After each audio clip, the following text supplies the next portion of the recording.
દાહોદ જિલ્લાના રંધીકપુરમાં છાપરવડ ગામે મહિલાનો મૃતદેહ કૂવામાંથી મળતા ચકચાર મચી ગઈ હતી।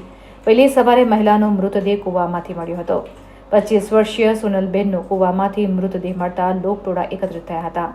પિયર પક્ષ દ્વારા સાસરિયા પક્ષ પર હત્યા થઈ હોવાના આક્ષેપ કરવામાં આવ્યા છે। મૃતદેહને પેનલ પીએમ માટે દાહોદના ઝાયડસ હોસ્પિટલ ખાતે ખસેડવામાં આવ્યો હતો। હત્યા કે આત્મહત્યા તે દિશામાં રણધીકપુર પોલીસે તપાસ હાથ ધરી હતી। આમો સાહેબ એવું છે કે સરપંચશ્રી ઉપર ફોન આવ્યો રાતના, એટલે સરપંચશ્રીને એવું એ લોકોએ જાણ કર્યો કે કેસરપુર સુધી અમે જોવા આવ્યા છે પણ અમને મળી નથી। એટલે પછી એ લોકોએ પાછો 6ની આસપાસ ફોન કર્યો કે કૂવામાંથી મળી છે। ત્યાં સુધી અમને કોઈને જાણ કરી નથી એમના મા બાપને જાણ કરી કે કોઈને અમને કોઈ કુટુંબ પરિવારને જાણ કરી નથી। ડાયરેક્ટ સરપંચને ફોન કર્યો, એમના આગેવાનો જે બી કોઈ હોય, અને અહીંયાથી પછી અમે આવ્યા સ્થળ ઉપર જોયું તેની ઓઢણી પડેલી હતી કૂવાની બાજુમાં।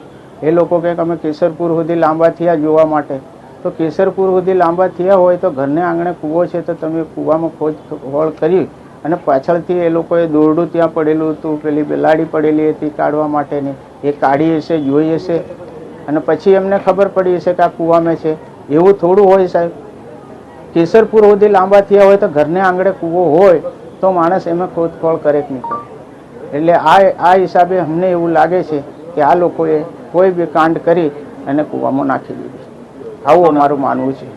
આપણું નામ દીપસિંહભાઈ ગલાભાઈ પૂજારા। ઘટનામાં અમારી છોકરી પીપલોથી કાલે 4-5 વાગે ઘરે ગઈ હતી, તો રાત્રે 12 વાગે સરપંચશ્રીને અમારે ફોન આવ્યો કે તમારી છોકરી એમ કે બહાર નીકળી ગયેલી, અમને મળતી નથી। એમ સરપંચશ્રીને જાણ કરી, અમને જાણ કરી નથી કે અમારા મા બાપ વગેરે।